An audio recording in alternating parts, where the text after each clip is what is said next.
Hi, Hello, good afternoon. how are you? You well? I'm very well. Oh, wobbly. How are you? Uh, yeah, not too bad. Had a morning of homeschooling, so it's been interesting. I'm glad I get to go out to the office while that's going on. So I've dodged it this week. Oh, Been too that sounds busy. absolutely lush. What age is your kid? We have got age 5 and age 9, so a bit of a mix.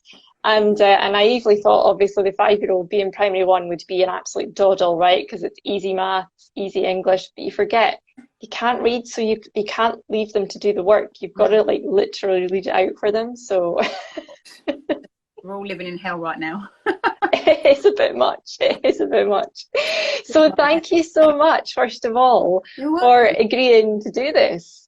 Thanks for having me. Um, Yeah, it's been so exciting. I'm so excited to introduce you to everybody. We've got more and more people joining us all the time. Your business is one that I followed from the start, and I have honestly thoroughly enjoyed watching your growth, your entire journey of bringing Wear 'em Out to market. It's just been absolutely fantastic. I'll give you a sort of brief intro, and then you can kind of introduce yourself properly. Lauren from Wear 'em Out Pads. If you didn't know what Lauren does, Lauren has got a company who produces reusable sanitary pads. So it's that sort of zero waste option to pads, tampons. It is just absolutely fantastic. Reusable sanitary pads, in my mind, when I used to see them on Etsy and things like that, it was completely different to what Lauren has done. Lauren has almost like made it fashionable in a way. It is absolutely fantastic what you have It's a new done. It, must-have, babes. yeah. So, I mean, it's just been absolutely fantastic. I think you started the business 2019, is that right? Yeah, we're just Ish. coming up to our first year in trading. Yeah. We launched the physical product 31st of January 2020. So that was a good intro to starting your business in that year. Yeah, oh Um, gosh, it yeah, was. And I felt for you. I really, really did. But I'll let you, obviously, we're going to talk about setting up a business, what it's like running a business, and normalizing all the sort of fears, emotions, the ups, the downs, just so that we can kind of bust the myths and realize that it isn't always plain sailing, but you can still have a successful business at the end of it. But I'll hand over to you, Lauren, to do a little bit of an intro, and maybe you can tell us a bit more about how you came up with the idea for this business in the first place. yeah. Okay, so I'm Lauren, founder of Wear 'em Out, reusable period pads. I'm a mother of four. Although, to be fair, my other three are grown now, so we've got a bit of an age gap. I've still got an 8-year-old home. Anyway, how did I get into it? So I've been wearing reusable pads for about, well, now coming up for about 6 years. And exactly like you said, Pamela, all the ones that were available at that time that I were looking at they didn't resonate with me at all. And I used them for a practical, because I'd heard, well, first my friend told me about them and I was absolutely disgusted. I was like, I beg your pardon, I'm not washing out my own period blood. I was absolutely repulsed. And then she told me, about the environmental waste that like 200,000 tonnes goes to UK landfill per year, that 4.8 pieces are being washed up on 100 metres of beaches being cleaned in Britain. I mean, there is a massive environmental problem. They're 90% single-use plastic, so they take up to 800 years to decompose. And when I learnt all those facts, and then also on top of that, the up to 3,000 toxic chemicals that are being used in disposables currently, and the effect that that's having on our hormonal system and our actual physical periods and fertility. And it was kind of no-brainer. So I felt forced to do it because I had all this information now, so I had to do something. But then I was buying ones that I just wouldn't have talked about with anyone because I felt there was still shame around them and all of this. So I loved them so much that after a few years wearing them, I was like, do you know what? There's a gap in the market for people who do not even know this is an option for their periods. One, they don't know how damaging to personal and planetary health disposable period products are. And two, they don't have an option that they feel connected to or that they feel they would be proud to wear and talk about. And I've created this pad that's got people sharing their pictures of their period pads on their Instagram stories saying, I can't wait for my period. And that's the audience I wanted to target, that, who just didn't even know that this was a viable option for them or their lifestyles. Yeah, Yeah. we've actually had a few comments there coming up as you were speaking, people saying, "I've just ordered, can't wait for next month." Welcome to Tin. Wear 'em out, babes. Yeah. It's absolutely fantastic. And like you say, I mean, I've watched some of your lives where you have talked about some of these facts that you just didn't think about, and almost you're institutionalized in a way, aren't you? To like, when you're it's around about sort of primary five, isn't it, that you get told about all this, and they just introduce you to the sort of like, tampons and traditional disposable items, and there's just no option. I mean, I don't know if when I was in primary five, if reusable stuff even existed. But I honestly hope, I don't know, do you know if in schools now reusables, whether it is pads, whether it's moon cups, do you know if this has even been talked about? Yeah, well, we've started initiatives that we were going to start roll out this year to schools, giving them an information pack and some sample pads to bring it into their conversation when they're talking about personal health, menstrual health, whatever. And we've got 35 people on the waiting list. We're going to do 100 schools. I haven't had time to do it right now because lockdown's just throw us into another spin. But I've had so many teachers message me saying, we talk about menstruation and we talk about products, and I want to talk with knowledge about reusable period products. So it's definitely being introduced, and the government have supplied in England free sanitary towels. I think they do it in Scotland as well. I'm pretty sure that they started it actually. Yeah. They did. Trailblazers, you. But we're doing it here, and it's aged between 16 and 19. Anybody in further education, they do have availability to free reusable products in their colleges. I don't know what the limitations are on that. I can't imagine that they give you a I don't know enough about that, but it is becoming more and more talked about, as it should be. Yeah, it's about options, isn't it? Yeah, and one of the things that it really sort of like shocked me was exactly what you said, was we actually don't know the ingredients of disposable products. They're not on the box. We don't know what's in them.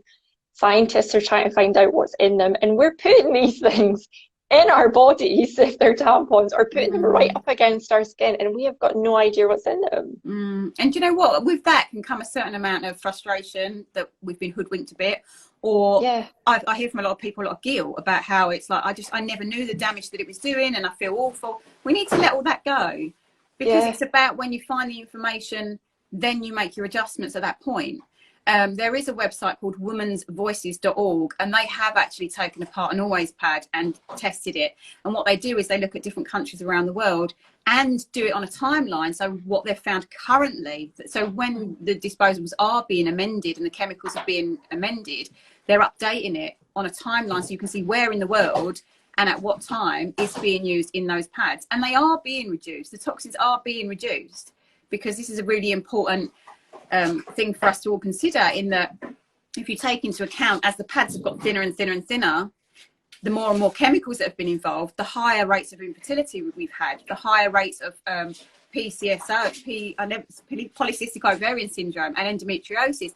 And is there a direct link between the chemicals and our hormones? Because chemicals affect our endocrine system, which ultimately runs our hormone system. So, there's a lot of stuff out there that is being looked into, and we need to know that knowledge. But there is no UK legislation to say that they need to list the ingredients on the packets, which is terrifying.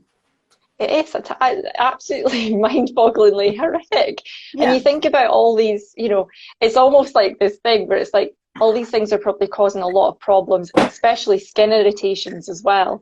And then you get all these creams and these companies, right? Unilever, all these creams and washes and all these other things to support the irritation that they caused in the first place. And actually, on the Women's Voices website, they do look at Femme Fresh and all the personal hygiene washes as well, because they're just as damaging. Our vaginas and vulvas are like the most absorbent part of our body, and they're as sensitive as our eyeball and should be treated as such. You wouldn't whack some bleach straight into your eye. It's the same level of damage. But we're just not told about this stuff. It's interesting when you think about how deeply they went into food and produce, and how everything has been so well labelled. Everything has to be allergens and all of that now. But menstrual care is not top of the agenda, probably because it's the men writing the reports. I don't know, Yeah, it is. It's been absolutely fascinating. Loads has been learned from me, even just following your account. And I'm moved over. I'm like moon cup, the whole thing. I'm trying to completely zero waste my own periods now. I've got 2 girls in the house. 5 and 9.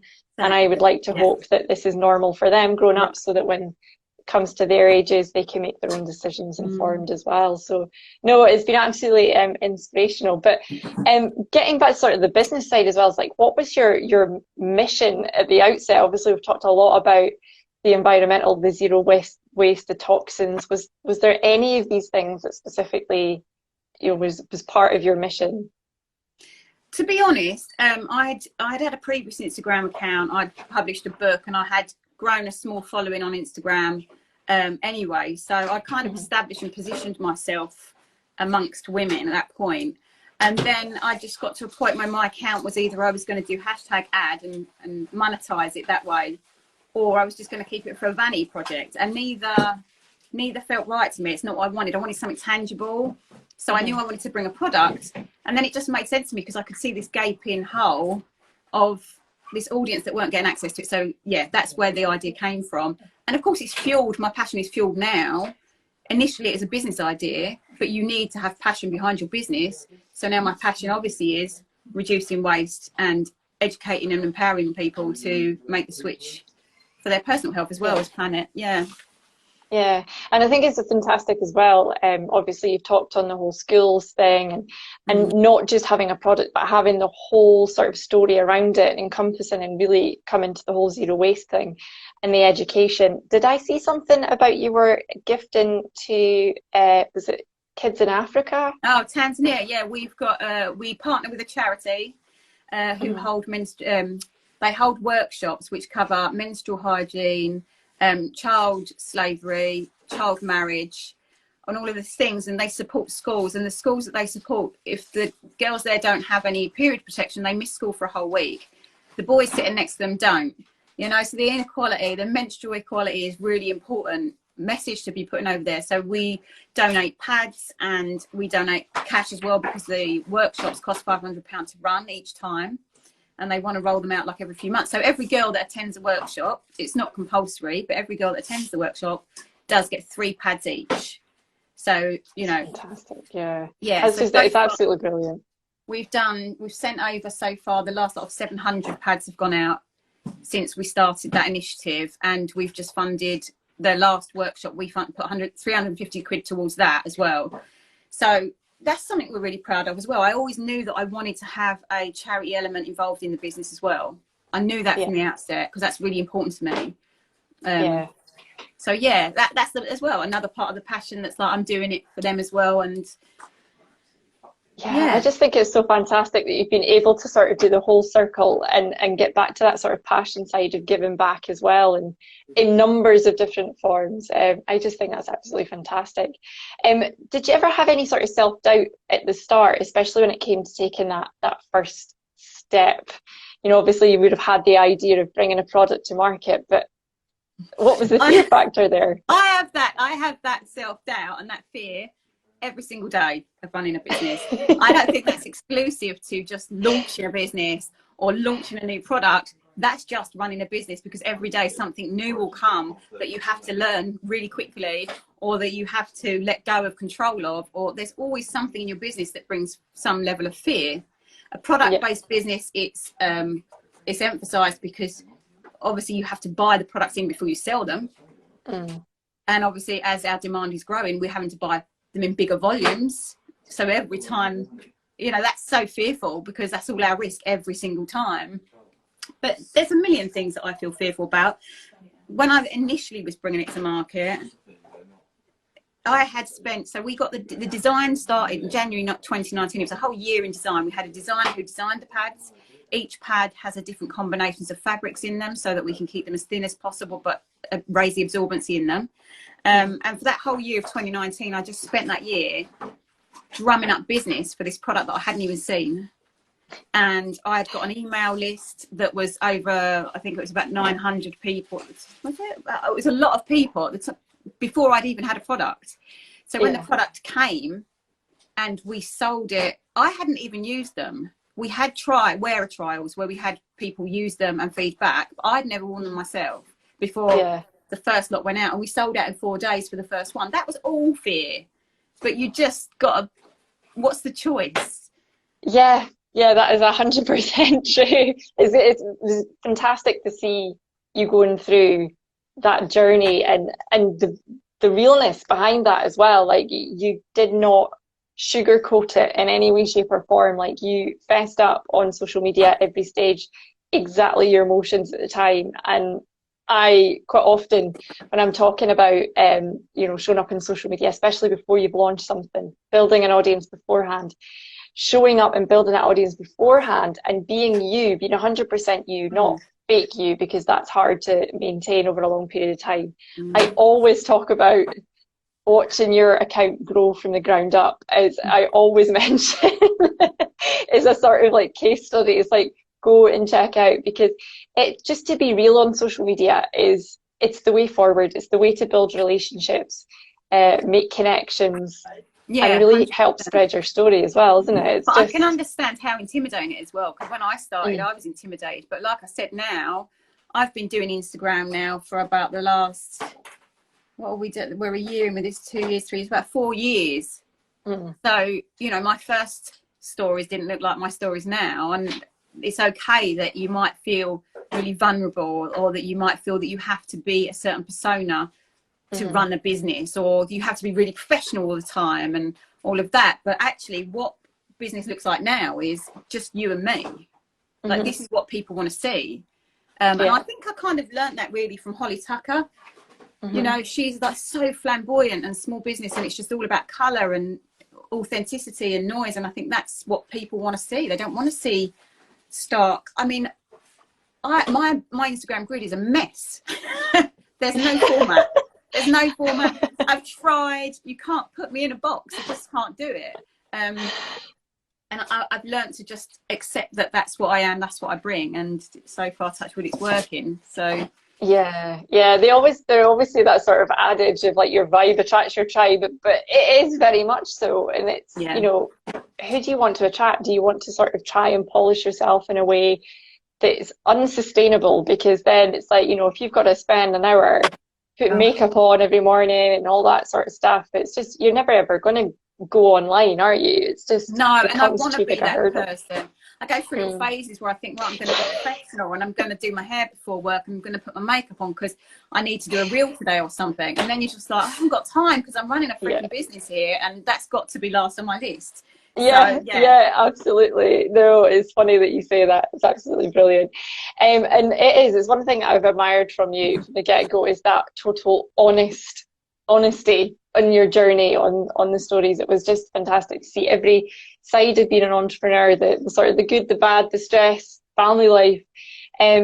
How did you feel having that sort of community of people already there before you launched? So did you feel like having that audience there helped with the actual launch in itself? Did it calm your fears at all? Yeah, for every person that's saying, I can't wait to see this, instills more confidence. And not just that, it became like a whole journey with them. Like you say, people who were with me from the foot, so people who came over from my old Instagram account who had seen what I was doing previously, they feel part of it with me. They're part of the story. And I feel that of them as well. It's like, I've got people who come in my DMs every day who have been there from the start, and it's something that we're all going through together. And I think that brings a whole nother element to it, that trust, because they've seen the whole of you. But yeah, it definitely brought confidence. I mean, I was still shocked when we sold out in the first 4 days, I must say, but in a good way, obviously. I think it's worth doing the legwork. I think it's worth, for any good launch or any good marketing, you've got to create a storm in it. You've got to make this buzz. And I spent the whole of 2019 literally just doing that, just growing my email list and just connecting with people, and then said, this is what I'm selling. And they were like, well, we want it. Yeah. Where do we sign up? Yeah, exactly. Yeah. So you would agree then to say that social media has really, really helped get your business to where it is now? Yeah, I can't see exact. I think most of our sales come through Facebook, but we do a lot of Facebook ads. Well, Jill does. I see she's here. So hi, Jill. And some Instagram as well. I can't remember the exact numbers, but yeah, to build communities, you have to be present on social media. To be in all honesty, I'm only really present on this platform I'm not overly present on Facebook. I am just about to open a Facebook group though, which is quite exciting. A little tidbit there for you. Go alongside my new podcast that is coming. And I'm just doing all of the things. But you have to be able to build that know, like, and trust factor. This is where your audience is at. It's all online. And they're sitting there, this whole audience, this whole world of Instagram are sitting there with their purses open, waiting to be sold to. And it's as cut and dried as that, you know. This is an audience that are hungry to buy, especially Instagram. They can't help themselves, you know, on Instagram, can they? We all do it. We all do it. Stephanie over there, packing orders right now. She'll spend all night scrolling Instagram looking for stuff actively to buy. So you cannot underestimate the power of these platforms at all. No. Definitely not. So in terms of, you touched on Facebook, you've touched on Instagram, is there any platforms that you've tried, not tried, want to try, have tried and swerved them and put them in the bin? I hate Twitter. I hate the energy of Twitter. I find it really masculine and really masculine and quite abrupt and quite judgy. I find Facebook really judgy. Especially when you're in the environmental world. That's the thing. I think it depends in what context, but when you're in the world of environment, there's some real hardcore environmentalists that will just, because my message and my ethos is it doesn't matter where you are on your environmental journey. It doesn't matter if the first change you make are to the pants and you do nothing else. It's about giving people opportunity to step into that arena and start getting curious about it, rather than saying you've got to be all in or all out. That's pointless. It's not going to move anyone. So the environmental world can be pretty harsh. And that's okay, but I don't want to hang around those spaces. So I want to go with Pinterest, but I've got to learn how to do it and I haven't got time. So I love Pinterest. I love the idea of Pinterest. But yeah, Twitter, I'm on there, but not for me. Yeah, no, Twitter's not one of mine. Twitter, LinkedIn, no. LinkedIn either. Yeah, I keep getting sent requests on LinkedIn. I don't even know what it is. I don't know. So, it's another thing I have to learn. Your podcast sounds exciting, though. I love podcasts. I used to have a podcast, and I do miss it. Because I enjoy the making of it. I enjoy the production of it. So the podcast is.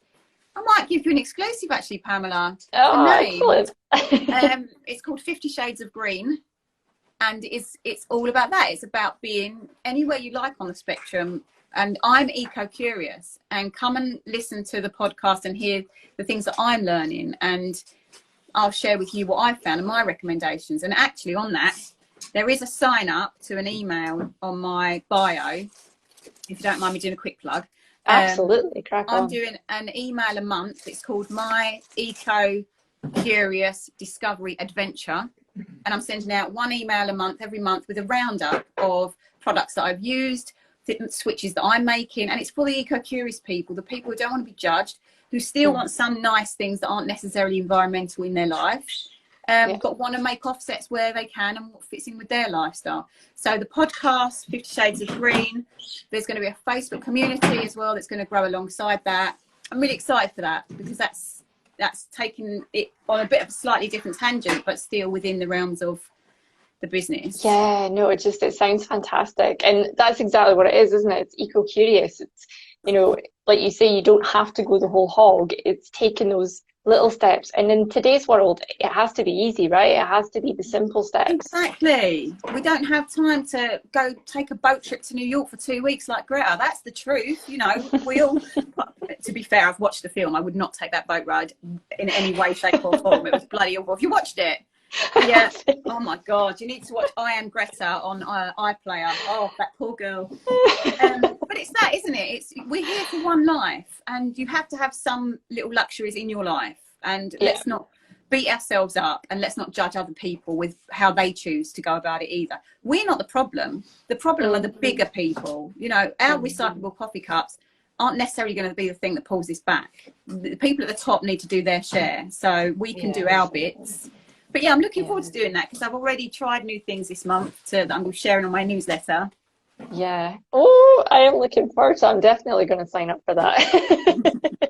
Come along. So if you could go right back to the start of your business and do it all again, is there anything that you would do differently? You know what, I don't really think so. I don't really look back and reassess like that, because I think one thing, everything in life leads on to the next thing, and I've learned so much. The patience that I've had to learn, I can't even tell you. The trust I've had to learn. You know, I have to learn to just trust, and to just trust that what I'm doing is enough, or that, you know, to be okay with the fact that some people don't want to do it, or some people don't like me. That's okay as well. But I wouldn't do anything differently, because I'm okay with the shit stuff as well as the good stuff. I'm okay with that, because Yeah, it I love teaches that. me. Like, yeah. It teaches me. If it's not a blessing, it's a lesson, isn't it? It's like 100%. Who would want to live in utopia anyway? Not me. Come on now. Yeah, no, you definitely got to work it all out, haven't you? It's definitely for sure.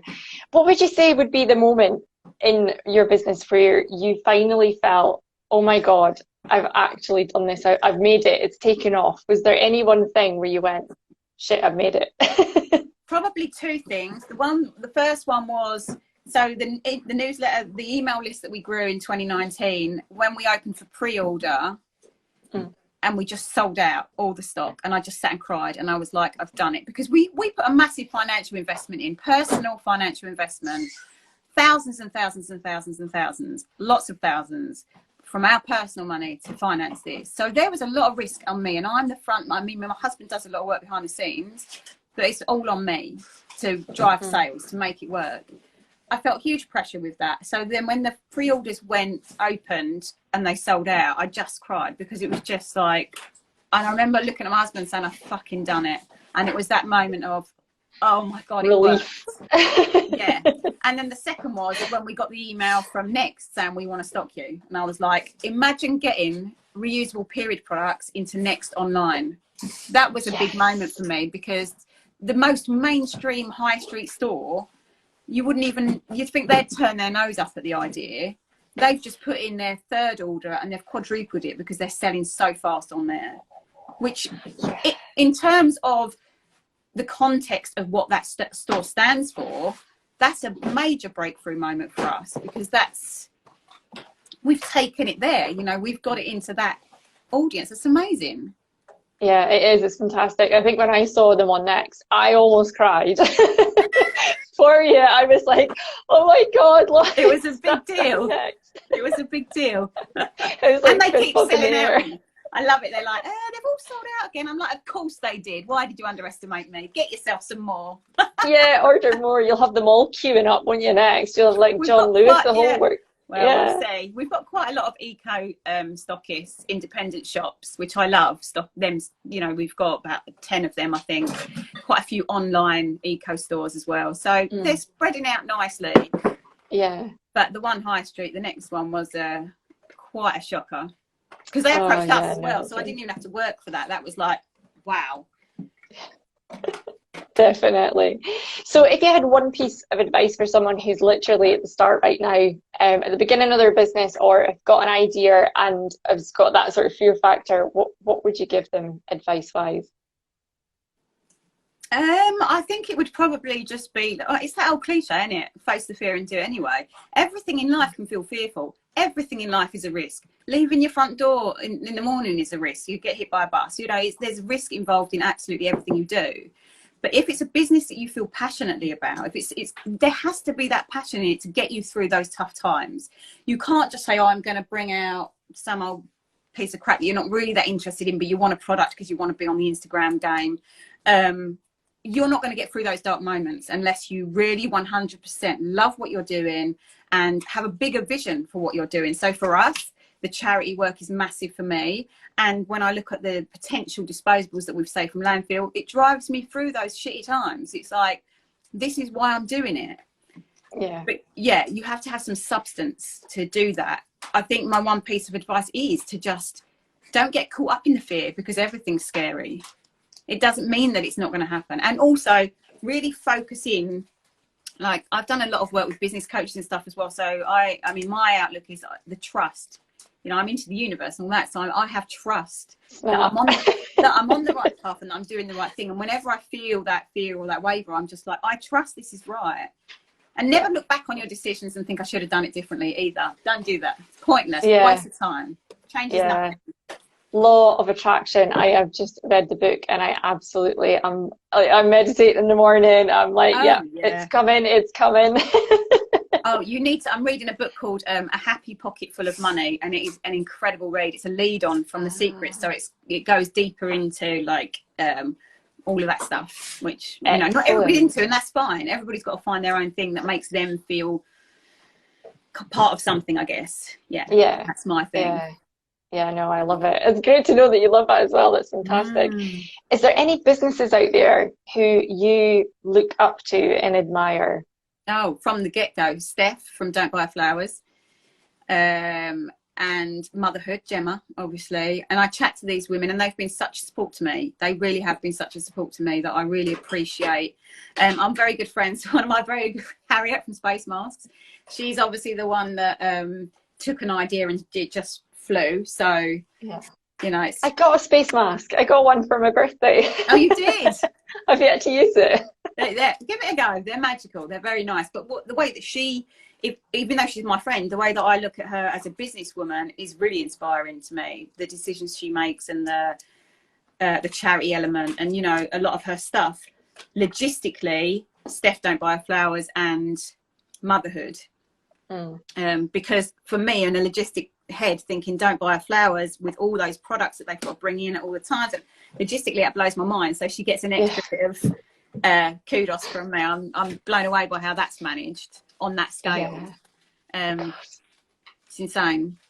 Right, we're going to move on now to a little quick fire round of questions for a bit of fun, and then I've got some questions that people have submitted on Instagram stories for you. Right.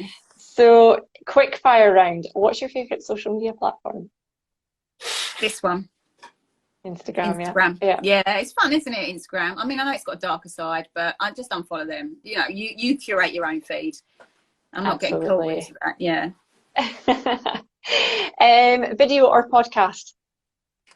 Podcast, much more accessible. Sit and watch it and do your housework with it, listening, and that's very true. Very true. Live or pre-recorded? Either. I'm either way because I do a bit of both. I suppose live's nice so people can get interactive and be more involved. So that's quite nice. Yeah, excellent. And I think I know the answer to this one. Filter or no filter? Oh, well, babes, my book that I wrote a few years ago is called Filter Free. So that'll tell you all you need to know about that. And are you daily or ad hoc when it comes to showing up? Daily. I don't have an organised bone in my body. No, daily. DIY, so do it yourself or outsource it? Outsource everything you can. Outsource everything you can. 100%. You can't do it all. That's the thing as well, just quickly on that. With a business isn't just me running a business. I've got branding experts. I've got social media help. I've taken on a VA. I've got Stephanie who comes in and packs. My son Stan does the post. I've got a massive team that are driving this, not just me. And I'm quite happy to say that's something I'm not skilled in. Bring me someone who knows how to do that job. That's such an important thing to learn in business, because if your ego has you believe that you can do all of the things, you're going to be very limited. Your business will not grow beyond that point because people know better than you. And I'm all right with that. I'm okay. So definitely outsource. Yeah, as a control freak, I find that very, very difficult, but I am getting there. it's the only way to grow a business. It is. It really is. You don't have all the time in the world, do you? No. So directly impact. And also, everybody brings in a different element. So everybody brings in a different little bit of something to the business mix. Yeah, it's always great to have someone to bounce ideas off of as well, 100%. Who's in your business, Definitely. TikToks or Reels? Reels. Although I do it was TikToks until they brought Reels, but then I'm just happier on one platform. I'm shit at both, by the way, but I read somewhere the other day that Instagram want you to do 4 to 7 Reels a week. Yeah. You've got time for that. I don't have time for that. No, definitely not. Absolutely not. And favourite shows to binge? So Netflix, Amazon Prime, any of these things? not really massive into TV. I've just done Bridgerton over a week, so I'm not sure how binge that is. But yeah, if I'm going to binge, that's good going. Yeah, Yeah, I love but Bridgerton. It was good. it was good. It was good. Yeah. Yeah, yeah. And then we've got some questions that people have sent in. So going back to outsourcing, actually, you just talked about this. What was the very first thing that you outsourced in your business? The design of the pads. Because I could have mocked something on myself, couldn't I? You know, I've been wearing them for long enough. I understand the concept of what's needed, but I knew that I wanted it to be designed to the best that it could be made. So the best, highest quality fabrics that we could find. It's all in the UK. We manufacture in the UK. Our fabric suppliers are from the UK. That was really important to me. So I knew that I needed someone who had access to all the factories, who had access to the fabric suppliers, who could design it where it was high working and looked pretty and like had all the elements. So that was my first port call. And then the second person was the branding, because I knew that had to, I wanted to see them in Stylist magazine, and I knew that came from the way the brand looked. And so Kate still works with us always now. Anyway, she does everything for us brand wise. And we did get into Stylist, by the way. Thank you very much. You did. So and some, you know, I think you've been everywhere now, haven't you? Get about, babes. Yep.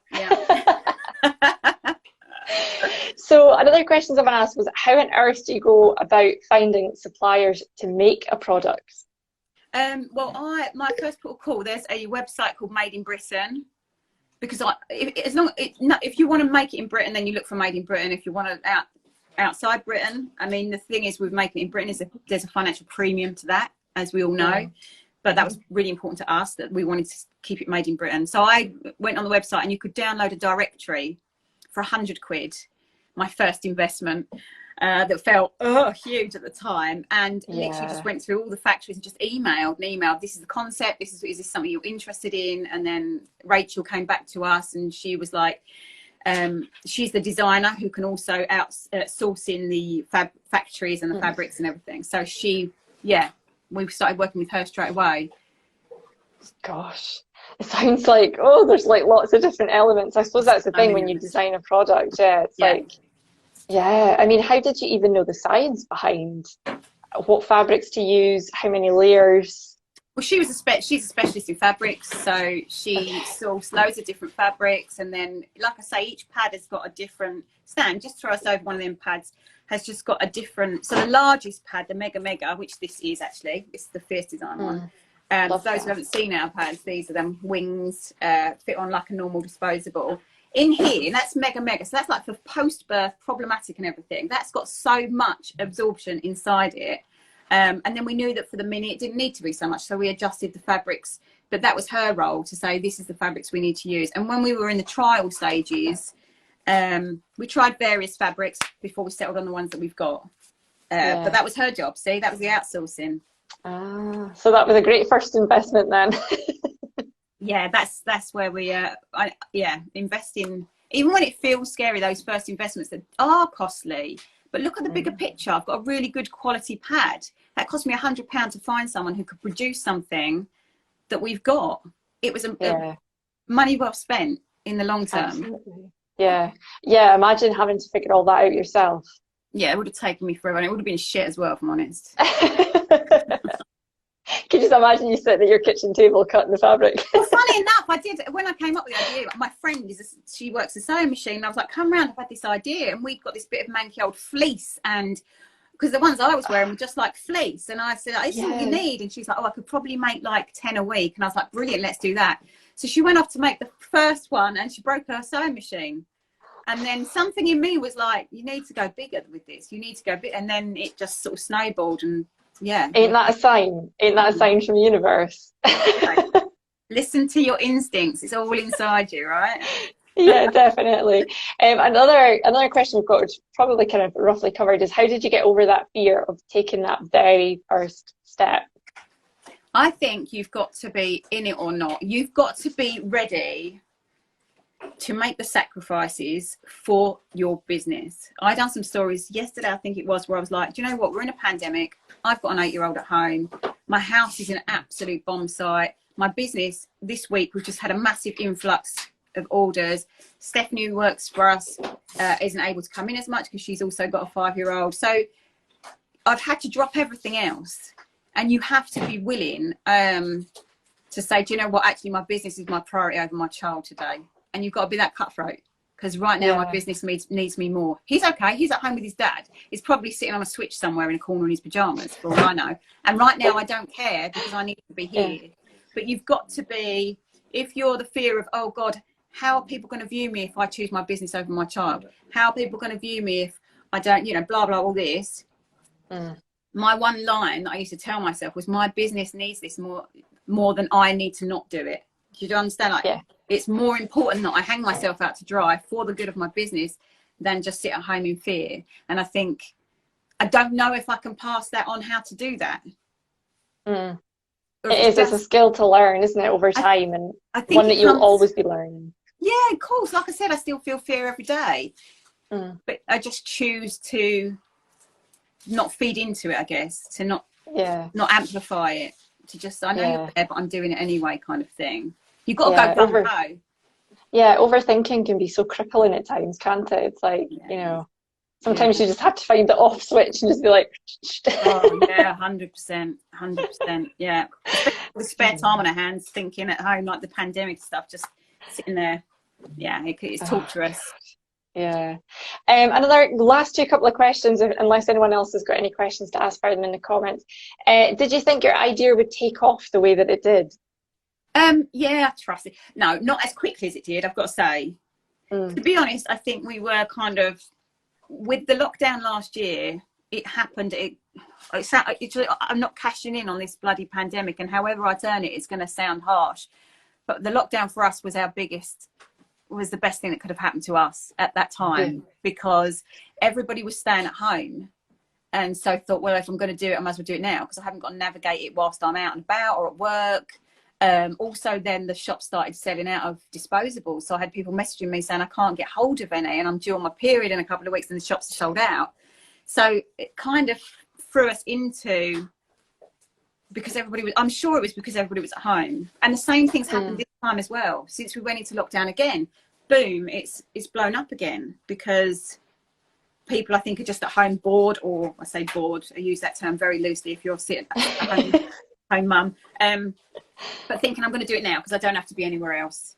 Yeah, it's amazing the amount of stuff like people are getting done, you know, stuff that's been lying around on the to-do list forever, you know, finally, like paint a bedroom or whatever, you know, it's like people are just getting around to all the stuff, isn't it? Yeah, I haven't done any of that. I've not even cleaned the bedroom, let alone painted the bedroom. No, but you have like launched this amazing business and grown it to the size it was, so you know the bedroom can wait. I think I always had in my head, everybody saying, you know, it can take 3 years for a business to be established, and that was 3 to 5 years was in my head how long it would take. And then within 6 months we had to get premises to work from because it outgrew the house, and it just happened really quickly. I kind of feel like it's right. If I'm tapping into it, I feel like it's going at the right pace, and I feel like this is going to happen, because it's carrying me now. It's got to a point where I'm just being dragged along with it. It's doing its own, it's taking on its own thing, and I'm really, really, I'm shocked by the speed of that's happened, to be honest. Yeah. And I think it's always amazing to look back, and you know, like you say, when you launched the business and lockdown happened, a lot of people are like, oh, nothing can possibly happen in lockdown, everything stopped. And then it's like, well, actually there's people out there that have managed to launch businesses successfully and grow them to a certain size. Not necessarily for everyone, but it just goes to show. It is bittersweet. But there was a moment back in the first lockdown where I seriously worried about my own mental health. I was homeschooling Ace, and one of our fabric suppliers went into shutdown. Our factory was going down to minimal staff, and there was a point, just for balance, there was a point last year where I shut the website down for a month and said, I was going to go under. I felt it. I was going to go under the pressure, because we were having people pre-order because we couldn't get hold of the fabric, and every order that came in was another layer of stress. And I got to the point where I was like, I'm just going to pause everything, and I had to stop.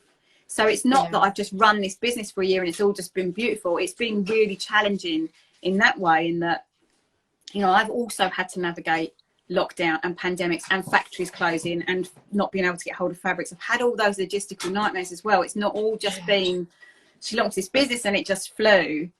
Yeah. It's been challenging at times. Yeah, I remember watching you on stories in tears when the fabric supplier couldn't get to you, and you had pre-orders and you couldn't fulfill the full order. You had maybe like one size but not the other, and there were parts sending out. And yeah, and that's happening again this time. We've been lucky this time in that we've got foresight now. One of the fabric suppliers has said they can't get any fabric. They don't know when they're going to get their fabric. So we've got their know-how now to buy up all the fabric that they've got. So we've got this huge stock of just one of the fabrics, of which we use about 6 from 6 different suppliers. We know that that's safe. We're not going to run out of that. So we've got a little bit of foresight this time round, but it is still terrifying, because my factory could just stop tomorrow. We don't have enough stock. You know, we literally have stocks in and out every week. And he does 2,000 pads a week, in and out, in and out, in and out. We don't have any bufferage.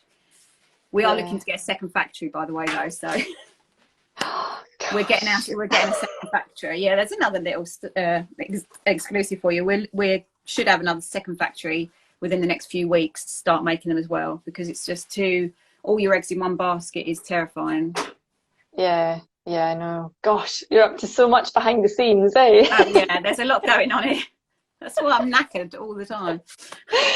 Oh dear. And then one last question we've got is, was there any sort of like paperwork, bureaucracy, health and safety hurdles to jump with regards to the manufacturing? Obviously, you know, we kind of touched on at the beginning with the disposables and the, you know, no ingredients or anything. Like, did you have to like fill out loads of paperwork that you have to make sure the factories hit certain, you know, health and safety things or any of that? No, it's just because it's an item of clothing. It's seen as underwear in that context. So it's just the same standard regulations, or as let me have a look at my label. Same standard regulations as anything else. I'm checking my label because they these legally you have to have these on. Didn't even know that back then. All those little details, but no, there's no hoops to jump around there. Just trying to think if there's anything. No, there wasn't anything like that, because it's not that kind of product. It comes under underwear. Yeah. Okay, it's just, honestly, it's just such a fantastic story. I'm just going through the comments there, just to make sure we've not missed any questions. Someone's saying, please save this live. I'm about to be needed for baby poo and peanut butter sandwiches. Oh gosh, I don't miss those days. Someone's saying that Holly Tucker is ace. She is indeed. Yeah, she's brilliant. I think we've got them all. Yeah, we've got them all. People are saying that they've got their ordered and cannot wait to use them. So yeah, we've got through them all. And people are saying, can't wait for the podcast, and brave thing to do. I think that was with regards to shutting the website down for a month. Brave thing to do, to have that level of self-awareness. So yeah, no, it's been absolutely fantastic. Thank you so much for joining us today, Lauren, and spending that time talking all things business. It's been fantastic, and stay safe and well. Yes, and take care. And yeah, cannot wait for that podcast. I'm going straight across there to sign up. soon. But yeah, go to the link in my bio for the email list. Sign up. Yes, yeah, come and join us. Definitely. Thank you very much. Thank you. Take care. Bye. Bye.